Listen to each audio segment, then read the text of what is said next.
Revanth BJP మధ్య మిత్రబంధం మరోసారి బట్టబయలైంది. బండి సంజయ్తో అంటకాగిన తెలంగాణ ముఖ్యమంత్రి తన మిత్రధర్మాన్ని చక్కగా పాటించి చూపించారు. మైనర్ బాలికను లైంగికంగా వేధించిన కేసులో అరెస్ట్ అయిన కేంద్ర మంత్రి బండి సంజయ్ కుమారుడు బండి భగీరథ్ కు బెయిల్ రావడం వెనుక రేవంత్ హస్తం ఉందని తెలంగాణ సమాజం చర్చించుకుంటుంది. నిన్న రాత్రి బెయిల్ మంజూరు కావడం, ఇవాళ దర్జాగా ఫార్చునర్ కారులో ఇంటికెళ్లడం చక్కచకా జరిగిపోయాయి. ఏమైనా బీజేపీ పెద్దలతో రాష్ట్రంలో బండి సంజయ్తో అంటకాగుతున్న రేవంత్ తన మిత్రధర్మాన్ని చక్కగా పాటించారు. హోంమంత్రి రేవంత్, పోలీసులు, ప్రాసిక్యూటర్లు నిందితుడి బెయిల్ పిటిషన్ను తిరస్కరించలేదని తెలిసిపోయింది. ఇదంతా చూస్తుంటే కాంగ్రెస్ ప్రభుత్వంలో తెలంగాణ మహిళలు, మైనర్ బాలికల ధనమాన ప్రాణాలు సురక్షితంగా ఉన్నాయని ఇంకా నమ్మాలా? పోక్సో కేసులో పోలీసులు, పబ్లిక్ ప్రాసిక్యూటర్లు, బాధితురాలు ఆమె తల్లికి సహకరించడం లేదని అర్థం కావడం లేదా?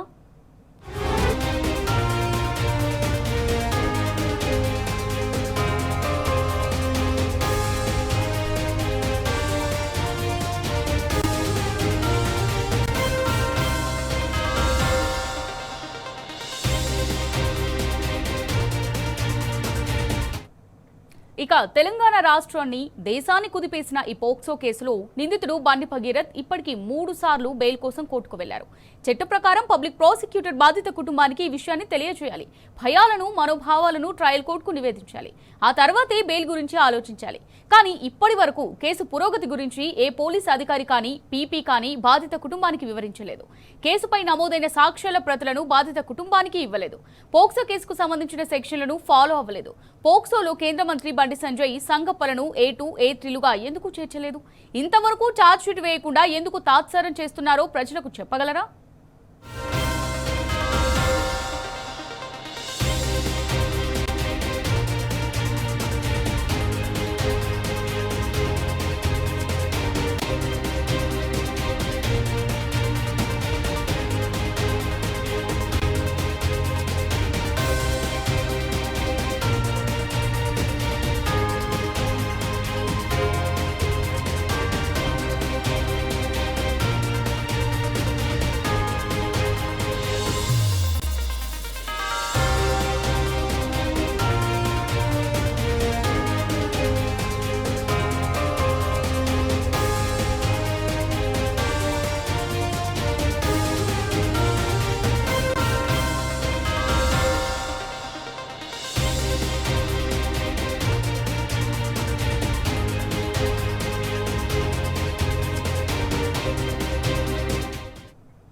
రేవంత్ బీజేపీ మధ్య మిత్రబంధం మరోసారి బట్టబయలైంది.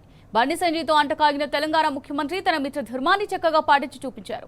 మైనర్ బాలికను లైంగికంగా వేధించిన కేసులో అరెస్ట్ అయిన కేంద్ర మంత్రి బండి సంజయ్ కుమారుడు బండి భగీరథ్ కు బెయిల్ రావడం వెనుక రేవంత్ హస్తం ఉందని తెలంగాణ సమాజం చర్చించుకుంటుంది.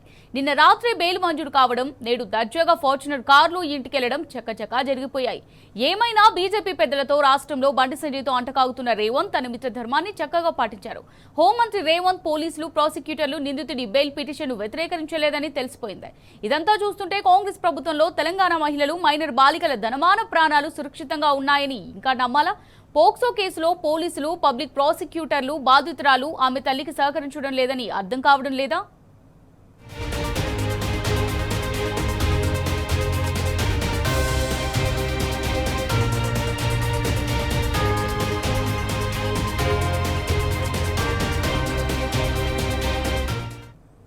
తెలంగాణ రాష్ట్రాన్ని దేశాన్ని కుదిపేసిన ఈ పోక్సో కేసులో నిందితుడు బండి భగీరథ్ ఇప్పటికీ 3 సార్లు బెయిల్ కోసం కోర్టుకు వెళ్లారు.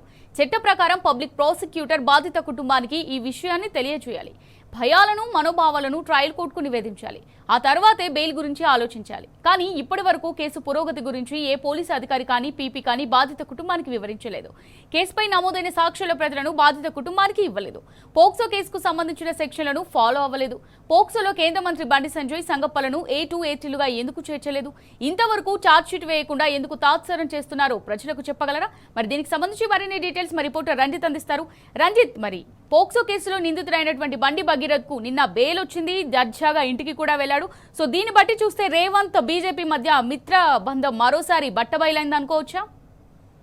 అమూల్య, ఏదైతే చోటే బాయ్ బయడా బాయ్ చేస్తున్న రాజకీయం అనేది కూడా బట్టబయలైనట్టుగా తెలుస్తుంది. ఎందుకనంటే మైనర్ బాలిక చిన్న పిల్ల పైన పోక్సో అత్యాచారం చేసిన కేసులో బండి భగీరథ్ అంటే ఒక హోంశాఖ సహాయ మంత్రిగా ఉన్నటువంటి అతని కుమారుడు చేసినటువంటి అగత్యాన్ని అప్పటికి అంటే వాళ్ళ కుటుంబాన్ని బెదిరింపులకు పాల్పడిన ఏం చేసినా దానికి సంబంధించినటువంటి ఆధారాల పరంగా కూడా జైలుకు పంపించిన పరిస్థితి. దానిపైన ఇప్పటికే మూడు సార్లు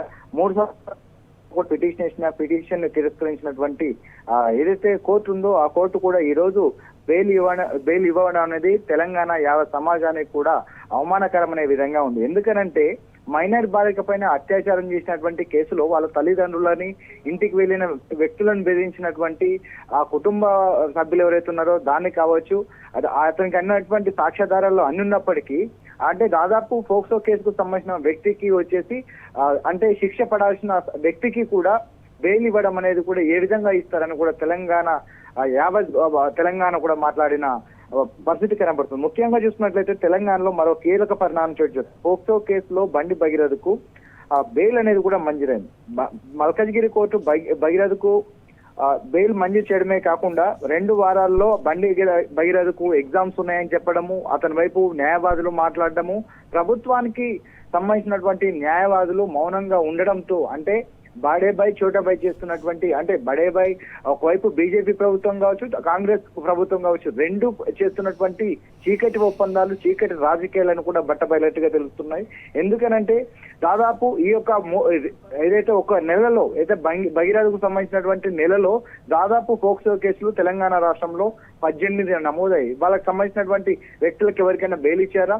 చిన్నపిల్లలు 7 సంవత్సరాల అమ్మాయి పైన కావచ్చు, 5 సంవత్సరాల పాప పైన కావచ్చు, బండి భగీరథ చేసినటువంటి అత్యాచారం కావచ్చు, వాళ్ళందరికీ కూడా ఇప్పటికీ జైలు కూడుతున్న పరిస్థితి. అలాంటి వ్యక్తులకు ఇవ్వకపోతే కేవలం రాజకీయాలు, కేంద్ర ప్రభుత్వము, రాష్ట్ర ప్రభుత్వము రెండు చేస్తున్నటువంటి కుటీల రాజకీయాలకు ఒక ఉదాహరణగా ఈ రోజు బెయిల్ అనేది చెప్పవచ్చు. కేవలం అడ్డంగా అతనికి సంబంధించినటువంటి పరీక్షల నేపథ్యంలో దాని తర్వాత 2 వారాల గడువు తర్వాత మళ్ళీ రావాలని చెప్పడం, దానికి మధ్యంతర బెయిల్ ఇస్తున్నామని చెప్పేసి కోర్టు చెప్పడం పైన ఒకవైపు యావత్ తెలంగాణ రాష్ట్రంలోని మహిళలందరూ కూడా ఆగ్రహం వ్యక్తం చేసినటువంటి పరిస్థితులు కనపడుతున్నాయి. అంటే ఏ విధంగా పోక్సో కేసులో ఉన్నటువంటి చట్టాల ప్రకారము హాజరుపరిచిన అతన్ని న్యాయవాదులు కావచ్చు, న్యాయస్థానం కాబట్టి రిమాండ్కి పంపించిన తర్వాత కూడా జైల్లో శిక్ష అనుభవిస్తున్నటువంటి భగీరథ్ ఈ రోజు బెయిల్ రావడంతో అందరూ కూడా ఉక్కిరిబిక్కిరైన పరిస్థితి కనబడుతుంది.